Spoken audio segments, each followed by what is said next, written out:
Hello दोस्तों, नमस्कार। मैं रजत खंडेलवाल, स्कूल व्याख्याता इतिहास से। दोस्तों, सबसे पहले अगर मैं बात करूं, अपन स्कूल मैनेजमेंट पढ़ रहे थे और उसकी लगभग मैं मानता हूं कि 16 क्लास अपनी ये हो चुकी थी। थोड़ा दोस्तों, उससे पहले मैं थोड़ा साइंस का मैं बता देता हूं। तो साइंस का जो अपने थोड़ा सा मैं साइंस के बारे में बता देता हूं। साइंस की जो अपनी क्लासेस चल रही थी, साइंस की जो क्लास अपनी चल रही थी उसके में दोस्तों ध्यान रखना। इसमें अभी क्या हुआ कि पीडीएफ आपकी बन रही है, ठीक है ना। जब आपकी पीडीएफ कंप्लीट हो जाएगी उसके बाद हम आपके पीडीएफ डाल देंगे, उसके बाद से हम क्लास ये चालू करेंगे। हमारा मेन पर्पज भी यही था, क्योंकि आप देख रहे होंगे कि स्कूल मैनेजमेंट के 3-4 टॉपिक अपने रह गए थे। मेरा ये था कि भाई पहले उसको करवा देते हैं, उसके बाद अपन साइंस चालू करेंगे।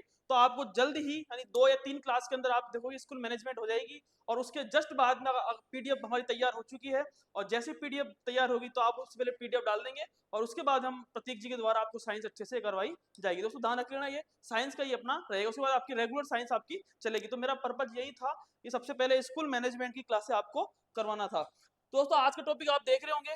देखो, टॉपिक है स्कूल व्याख्याता, स्कूल प्रबंधन। और अपनी कौन सी क्लास है? ये 17वीं अपनी है क्लास है। टोटल 16 क्लास अपनी हो चुकी है। दोस्तों, स्कूल व्याख्याता का जो प्रथम प्रश्न पत्र है वो हम आपको अच्छे से करवा रहे हैं, और पूरा कोर्स करवा रहे हैं, ठीक है। एक एक रीजनिंग को छोड़ के और लगभग लगभग एक हिंदी को छोड़ के हम सारा फरवरी या मार्च के अंदर हम ये कंप्लीटली आपको जो हमारे रजत खंडेलवाल जो चैनल है उस पर हम आपको सारा करवा देंगे, ठीक है। आज जो टॉपिक है वो है स्कूल मैनेजमेंट का 17वां टॉपिक है, थ्योरेटिकल टॉपिक है। इसमें से एक ना एक क्वेश्चन आपके पूछी आरपीएससी जो है पूछ लेती है। तो जो अपना आज का टॉपिक रहेगा वो है शैक्षिक पर्यवेक्षण और निरीक्षण। टॉपिक का नाम है शैक्षिक पर्यवेक्षण और निरीक्षण, ये अपना टॉपिक रहेगा।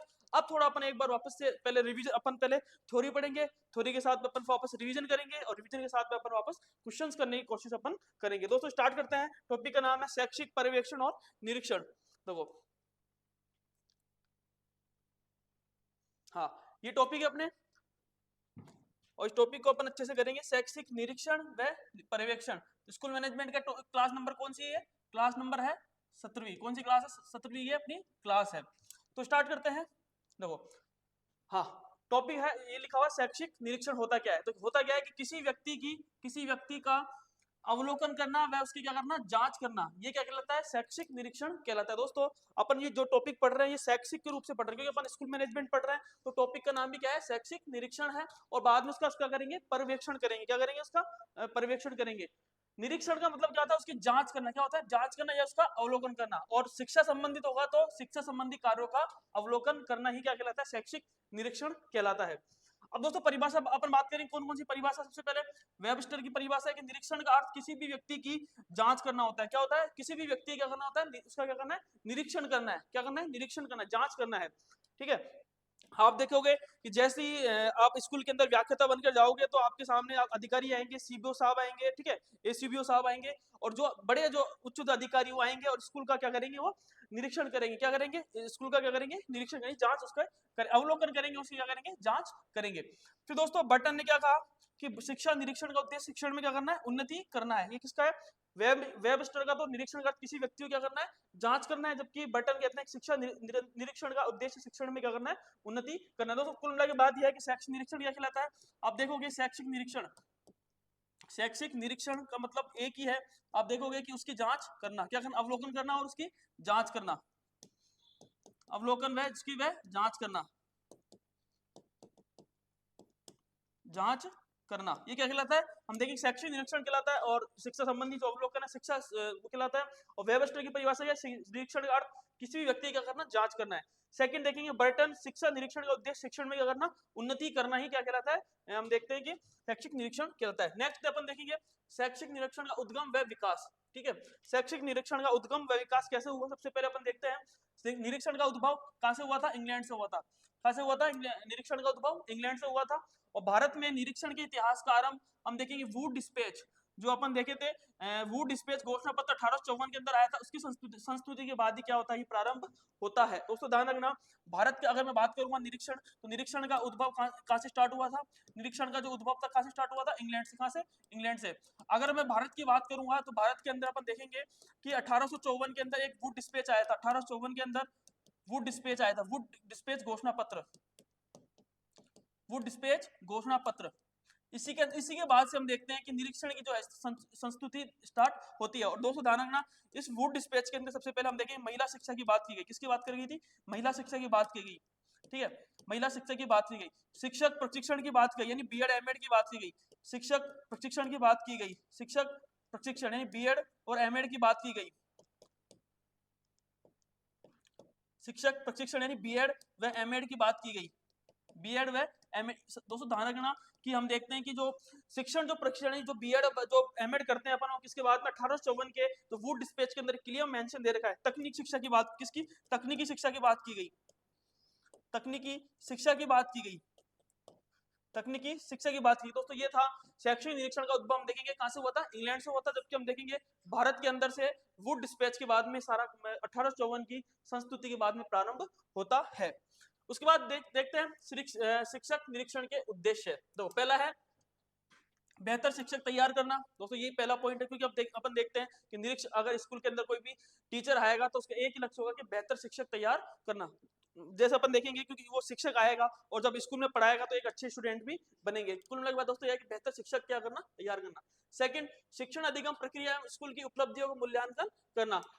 सेकंड क्या है कि शिक्षण अधिगम प्रक्रिया एवं स्कूल की क्या करना? उपलब्धियों को क्या करना? मूल्यांकन करने भी शैक्षिक निरीक्षण के उद्देश्य में आता है। तीसरा है शिक्षकों को पाठ्यक्रम निर्माण करवाने का ज्ञान प्रदान करना तथा पाठ्यक्रम निर्माण के मुख्य जो उद्देश्य उसको अवगत कराना। तो दोस्तों ना, शिक्षकों के जो पाठ्यक्रम निर्माण करने का ज्ञान भी क्या करना? प्रदान करना, और पाठ्यक्रम निर्माण के मुख्य उद्देश्य को क्या करना? अवगत कराना। और दोस्तों देखिए, शिक्षकों को क्या करना? अकादमिक व व्यावसायिक क्या करना? अकादमिक व व्यावसायिक विकास भी करना होता है। पहला है कि बेहतर शिक्षक तैयार करना। हम देखते हैं कि जब बेहतर शिक्षक बनेंगे तो हम देखते हैं स्कूल का भी क्या होता है? विकास होता है, ठीक है। स्कूल में आएगा, अच्छी चीजें बताएगा, अच्छी बातें उसको शेयर करेगा, तो बच्चों के साथ कनेक्टिंग भी अच्छी होगी।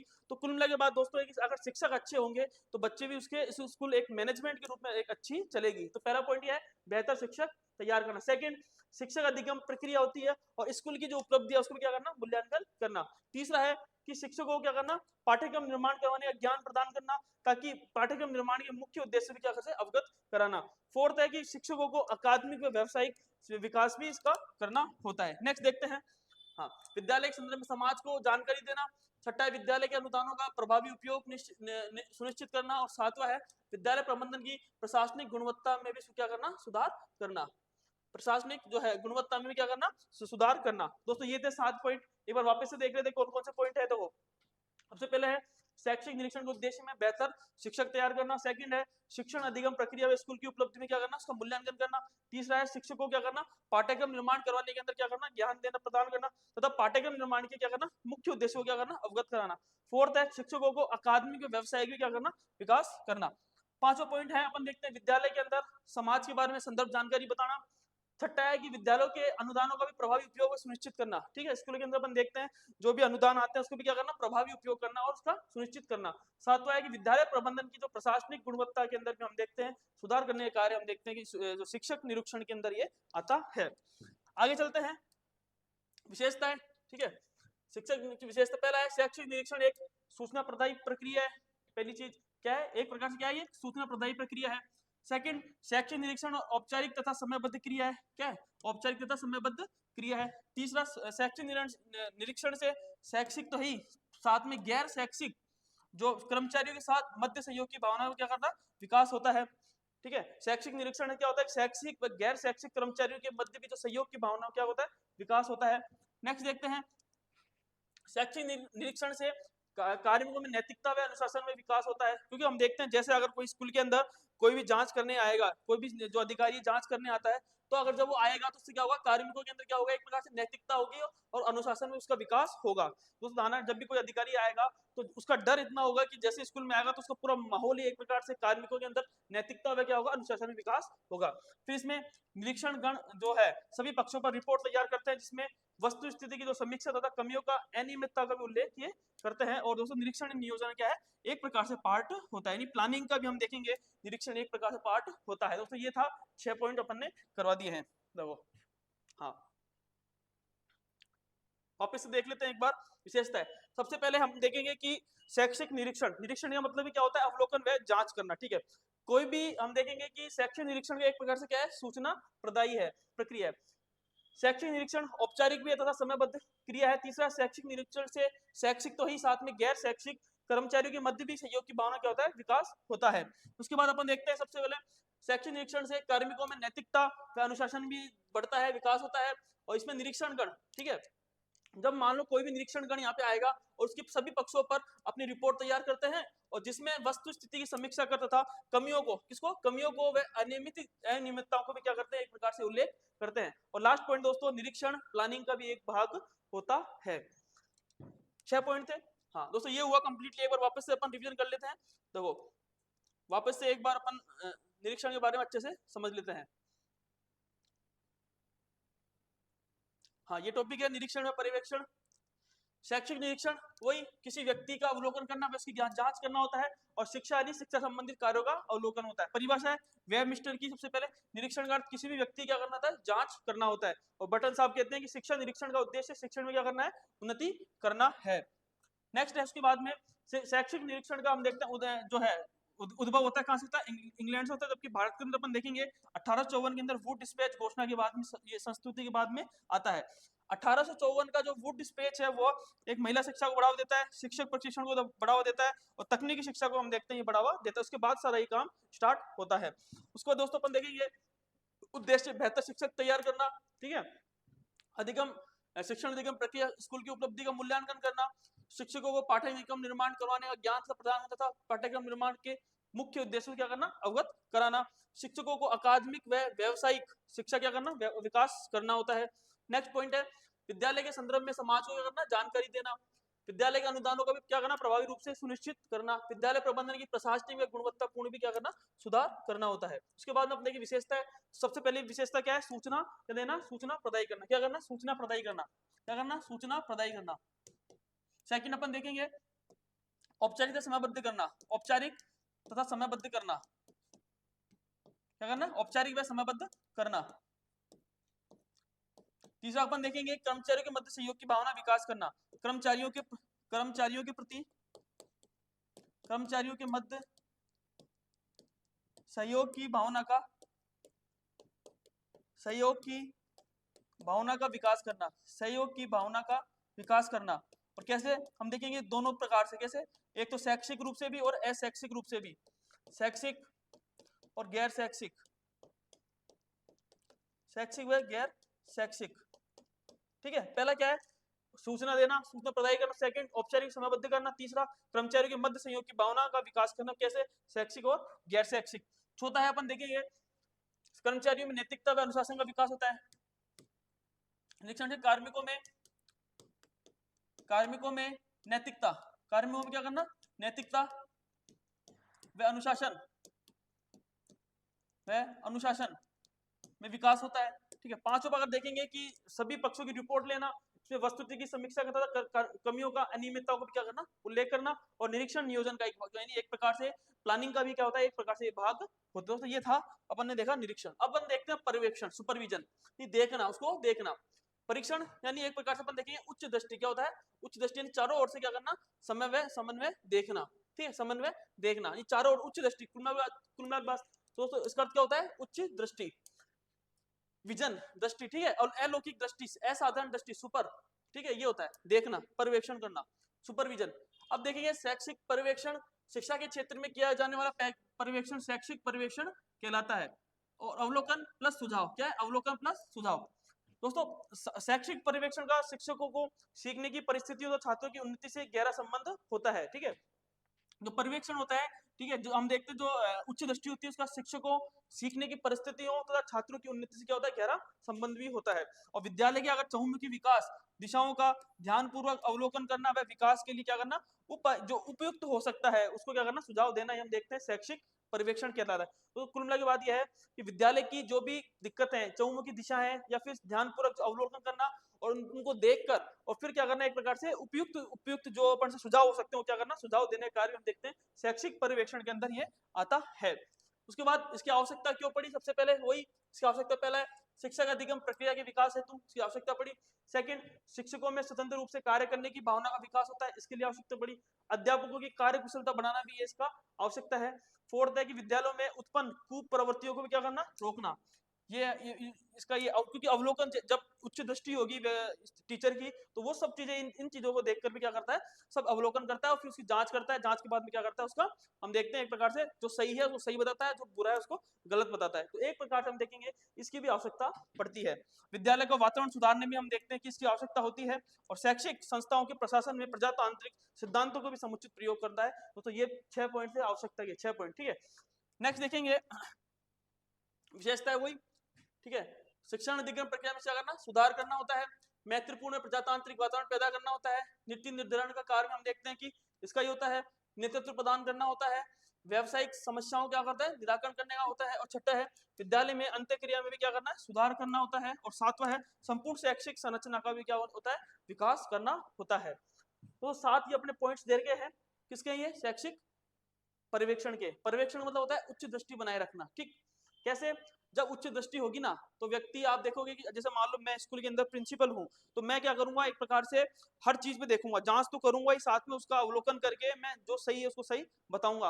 और साथ में मैं बताऊंगा कि ये विशेषता कौन कौन सी नहीं। पहला है कि शिक्षण अधिगम प्रक्रिया में क्या करूंगा, मैं सुधार करने का काम स्कूल के अंदर करूंगा। सेकंड, मैत्रीपूर्ण एक माहौल भी, एक अच्छा पूर्ण प्रजातांत्रिक माहौल मैं स्कूल के अंदर बनाऊंगा। तीसरा है कि नीति निर्धारण करने के अंदर भी अपन देखते हैं कि इसका पूरा रोल रहता है। नेतृत्व मैं क्या करूंगा, नेतृत्व प्रदान करने का कार्य भी करूंगा। और व्यावसायिक समस्याओं को क्या करूंगा, जैसे मान लो कोई भी दिक्कत आती है उसको भी समाकरण निराकरण करने का कार्य भी मैं करूंगा। और विद्यालय में जो जो अंत्यक्रिया होती है उसमें क्या करना, जैसे मान लो कोई छोटी छोटी जो गलतियां है उसमें क्या करना, सुधार करने का जो भी कार्य है वो मेरे द्वारा किया जाएगा। अंत्यक्रिया जो होती है, संपूर्ण शैक्षिक संरचना का विकास के द्वारा हम देखते हैं विशेषता मानी जाती है। नेक्स्ट देखते हैं उसके बाद में, हाँ, शैक्षिक पर्यवेक्षण का क्षेत्र। तो ध्यान रखना, शैक्षिक पर्यवेक्षण का क्षेत्र होता है, इसको दो भागों में बांटा गया। एक तो है निदानात्मक भूमिका, जिसमें समस्याओं के कारणों को पता लगता है, और एक मार्गदर्शन भूमिका। कौन कौन सी है, एक तो निदानात्मक भूमिका जो समस्याओं के कारणों को पता लगाते हैं, सेकंड है मार्गदर्शन भूमिका। कार्य हम देखेंगे इसके, सबसे पहले नेतृत्व प्रदान करता है, संप्रेषण है, शैक्षिक उद्देश्यों की प्राप्ति है वही दोस्तों, और मानव संसाधन विकास कार्य हम देखते हैं इसके मेन कार्य माने जाते हैं। तो दो भागों में बांटा, एक निदानात्मक भूमिका है, वो एक मार्गदर्शन भूमिका, इन दो भागों में इसको बांटा गया है। इसके बाद अपन देखते हैं शैक्षिक पर्यवेक्षण के प्रकार। देखो शैक्षिक पर्यवेक्षण के प्रकार, सबसे पहले एक तो है भूमिका और दृष्टिकोण के आधार पर, ठीक है, और एक है व्यक्तियों की संख्या के आधार पर। शैक्षिक पर्यवेक्षण के प्रकार, सबसे पहले भूमिका और दृष्टिकोण के आधार पर, पहला कौन सा है, निरीक्षणात्मक। कौन सा है, निरीक्षणात्मक। सेकंड है नियंत्रणात्मक। तीसरा है सहयोग अथवा लोकतंत्रीय पर्यवेक्षण। फोर्थ है वैज्ञानिक, और पांचवा है रचनात्मक। ये किसके है, भूमिका और दृष्टिकोण के आधार पर। जबकि व्यक्तियों की संख्या के आधार पर हम देखेंगे पैनल, क्योंकि और सेकंड है व्यक्ति यानी अकेला। ये दोस्तों दो है, हम देखेंगे व्यक्तियों की संख्या के आधार पर दो, एक तो पैनल है, एक व्यक्ति है। जबकि भूमिका और उचित दृष्टिकोण के आधार पर निरीक्षणात्मक, नियंत्रणात्मक, सहयोग अथवा लोकतंत्री पर्यवेक्षण, वैज्ञानिक व रचनात्मक, ये पांच हम देखते हैं, इसके ये पॉइंट माने जाते हैं। हाँ, अब आता है शैक्षिक निरीक्षण और क्या होता है, और पर्यवेक्षण के अंदर। अब दोस्तों ध्यान रखना, ये सबसे इंपॉर्टेंट है, ठीक है।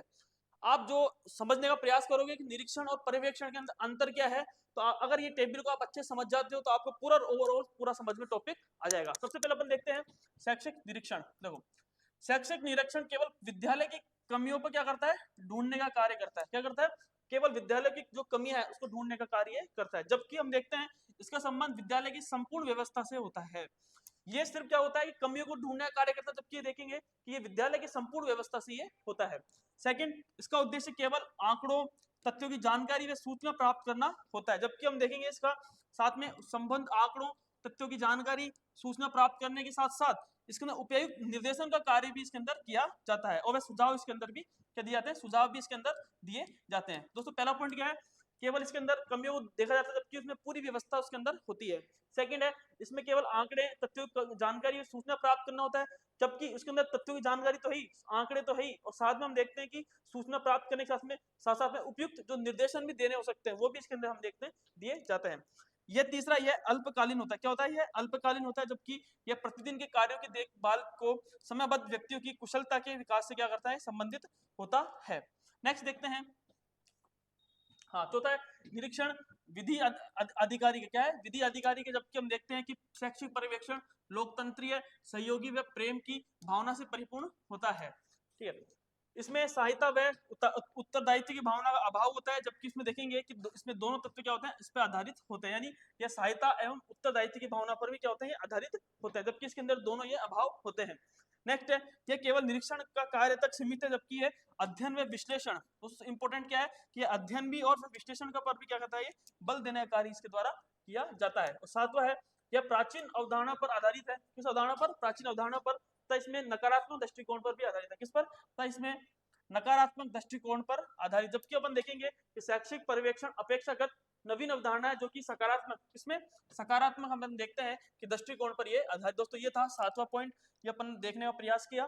तो ये था पर्यवेक्षण। ठीक है, एक बार इसके अपन अंतर देख लेते हैं वापस से। तो सबसे पहले क्या है, इसमें जो है निरीक्षण है वो केवल विद्यालय की कमियों को ढूंढता है, जबकि पर्यवेक्षण इसका संबंध विद्यालय की संपूर्ण व्यवस्था से होता है। सेकंड है इसके अंदर केवल आंकड़े तथ्यों की जानकारी व सूचना प्राप्त करना होता है, जबकि इसके अंदर पूरा कंप्लीट अपन देखते हैं कि ये आंकड़े तो जरूरी है, लेकिन साथ साथ में सूचना के साथ साथ में हम देखते हैं उपयुक्त निर्देशन कार्य भी किया जाता है। तीसरा ये अल्पकालीन होता है, जबकि अपन देखेंगे यह प्रतिदिन के कार्यों की देखभाल के साथ साथ व्यक्तियों की कुशलता पर अपन देखते हैं कि ये कार्य किया जाता है।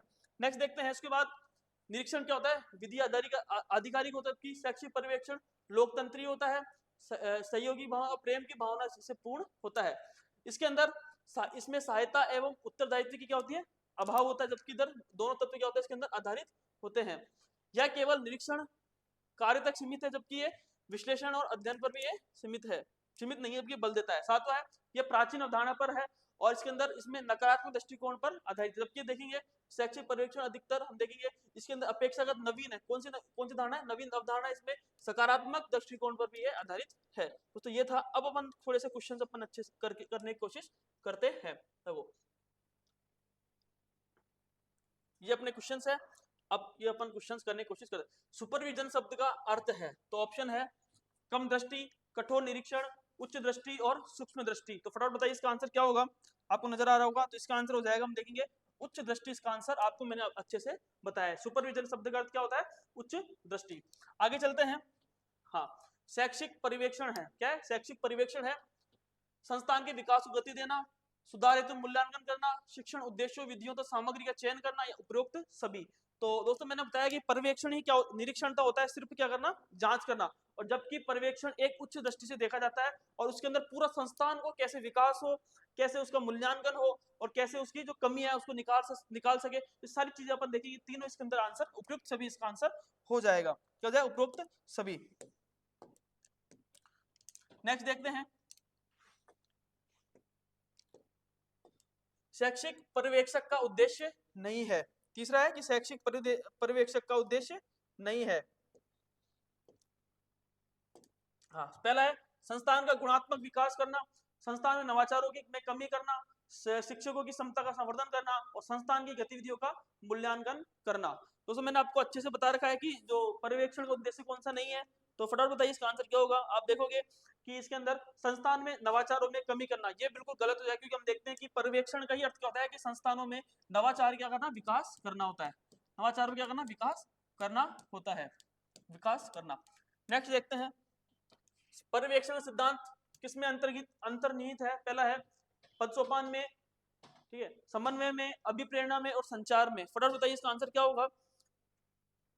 पर्यवेक्षण सिद्धांत किसमें अंतर्निहित है? तो इसमें आंसर जो है किसमें होता है, पद सोपान के अंदर अपन देखते हैं सिद्धांत में अंतर्निहित होता है। नेक्स्ट देखते हैं निरीक्षण का शाब्दिक अर्थ है जांच करना, परीक्षा लेना, पढ़ाना या उचित निर्देश देना। तो निरीक्षण का शाब्दिक अर्थ क्या होता है, हम देखते हैं जांच करना, इसका आंसर हो जाएगा।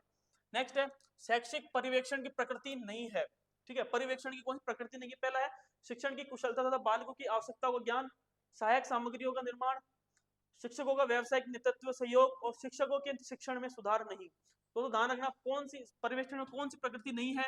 तो आपको क्लियर नजर आओ, शिक्षकों के शिक्षण में सुधार नहीं, यानी शिक्षकों के शिक्षण में क्या करना, सुधार करना, इसका आंसर हो जाएगा। तो आप देखोगे इसका आंसर क्या हो जाएगा, डी इसका आंसर हो जाएगा। सातवां है निम्नलिखित में कौन सा कथन असत्य है। तो पहला है शैक्षिक पर्यवेक्षण का एक प्रजातांत्रिक प्रत्यय है, बिल्कुल सही है। शैक्षिक पर्यवेक्षण विद्यालय की अंत्यक्रिया में सुधार है, ये भी बिल्कुल सही है। शैक्षिक पर्यवेक्षण शिक्षण अधिगम व्यवस्था में कठोरता लाता है और शैक्षिक पर्यवेक्षण नेतृत्व क्षमता लाता है। तो दोस्तों आप लोग, मैंने अच्छे से बताया कि पर्यवेक्षण के अंदर पूरी ऑल क्वालिटी होनी चाहिए। ठीक है, इसके अंदर अपन देखेंगे शैक्षिक पर्यवेक्षण शिक्षण अधिगम व्यवस्था में क्या करता है, कठोरता नहीं लाता, क्या करता है, सी इसका आंसर हो जाएगा। ठीक है, नेक्स्ट चलते हैं वैज्ञानिक पर्यवेक्षण के आधार है। तो पहला है लचीलापन, सेकंड है वस्तुनिष्ठता, ठीक है, तीसरा है अपन देखेंगे नियोजन, और फोर्थ है उपरोक्त सभी। तो फटाफट बताइए इसका आंसर वैज्ञानिक पर्यवेक्षण के आधार है। तो पहला है लचीलापन होना चाहिए बिल्कुल, वस्तुनिष्ठता भी होनी चाहिए, नियोजन भी होना चाहिए, और इसका आंसर क्या होगा, डी इसका आंसर आपके हो जाएगा।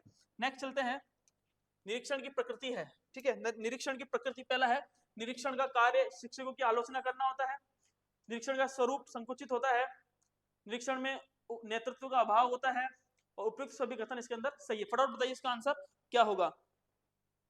तो हम देखेंगे कि इसकी जो प्रकृति होती है, शिक्षकों क्या होता है इसके अंदर, आलोचना बिल्कुल सही है, स्वरूप बिल्कुल संकुचित होता है, ठीक है, नेतृत्व का इसके अंदर मैंने आपको अच्छे से बताया कि इसमें अभाव होता है, तो इसके अंदर डी इसका आंसर हो जाएगा। इसके बाद चलते हैं, निरीक्षण व पर्यवेक्षण में अंतर नहीं है। तो पर्यवेक्षण एक शिक्षाप्रद है, जबकि निरीक्षण क्या है, एक सत्ताप्रद है। निरीक्षण का कार्य सूचना प्राप्त करना है, लेकिन पर्यवेक्षण का कार्य समुचित निर्देश देना है। निरीक्षण में मूल्यांकन करने की भावना होती है, लेकिन पर्यवेक्षण में कुशल तकनीक का उपलब्ध कराने की भावना रहती है। और फोर्थ है, निरीक्षण नेतृत्व के द्वारा ही संभव है, और पर्यवेक्षण में नेतृत्व का भाव रहता है। दोस्तों फटाफट बताइए इसका आंसर क्या होगा, कौन सा अंतर नहीं है। तो आप देखोगे कि चार आपके ऑप्शन दे रखे हैं, तो फटाफट बताइए इसका आंसर क्या होगा। तो जो इसका आंसर हो जाएगा, ये पहला बिल्कुल सही, क्योंकि पर्यवेक्षण एक क्या होता है, एक शिक्षाप्रद रूप होता है, और जबकि निरीक्षण क्या होता है, एक सत्ताप्रद रूप होता है। निरीक्षण का कार्य सूचना प्राप्त करना, आपको मैंने अच्छे से बताया था, सूचना प्राप्त करना होता है, लेकिन पर्यवेक्षण जो होता है वो क्या होता है, समुचित निर्देश देता है। निरीक्षण में मूल्यांकन करने क्या होती है, भावना होती है, जबकि पर्यवेक्षण के अंदर कुशल तकनीक उपलब्ध कराने क्या होती है, भावना रहती है। जबकि अपन देखेंगे निरीक्षण नेतृत्व के द्वारा ही संभव है, जबकि पर्यवेक्षण में नेतृत्व का, दोस्तों ये बिल्कुल गलत है, क्योंकि पर्यवेक्षण के अंदर ही क्या होता है, नेतृत्व का क्या होता है, भाव होता है। नेतृत्व क्या होता है, भाव इसके अंदर होता है। तो इसका अंदर क्या होता है, डी इसका आंसर हो जाएगा। आगे चलते हैं, भूमिका व दृष्टिकोण के आधार पर पर्यवेक्षण के प्रकार क्या है। तो मैंने आपको अच्छे से बताया था कि भूमिका और दृष्टिकोण के आधार पर प्रकार कौन से हैं। एक तो है निरीक्षणात्मक, नियंत्रणात्मक, सहयोगी, वैज्ञानिक व रचनात्मक, पैनल व व्यक्तिक, नियंत्रणात्मक, एकल व रचनात्मक, और व्यक्तिक, अव्यक्तिक, पैनल व सहयोगी। इसका आंसर फटाफट बताइए इसका आंसर क्या होगा। मैंने आपको अच्छे से बताया दो प्रकार के होते हैं इसके अंदर, तो इसका अंदर क्या होगा, तो इसका जो आंसर होगा निरीक्षणात्मक, नियंत्रणात्मक, सहयोगी, वैज्ञानिक व रचनात्मक, इसके 5 मैंने पॉइंट्स आपको अच्छे से बताए थे। हाँ दोस्तों लास्ट क्वेश्चन है अपना, हाँ 2 क्वेश्चन और है। तो पहला है, निम्नलिखित में से कौन सा कथन निरीक्षण के लिए उद्देश्य को दर्शाता है। किसको, निरीक्षण के उद्देश्य को दर्शाता है। निरीक्षण का अर्थ प्रयोजन शिक्षकों को अच्छा बनाना है, अध्यापक को मार्गदर्शन देने का कार्य भी निरीक्षक का है, निरीक्षक का कार्य शिक्षकों को विद्यार्थियों की समस्याओं का निदान करने तथा उनकी योग्यताओं का मूल्यांकन करने में सहायता देता है। और फोर्थ अपन देखेंगे उपयुक्त सभी। तो इसका आंसर क्या होगा फटाफट बताइए। ठीक है, इसका आंसर जो होगा कि निरीक्षण का प्रयोजन शिक्षकों क्या करना है, अच्छा बनाना, बिल्कुल सही है। ठीक है, अध्यापक को मार्गदर्शन देने का कार्य भी हम देखते हैं निरीक्षक का ही है, होता है।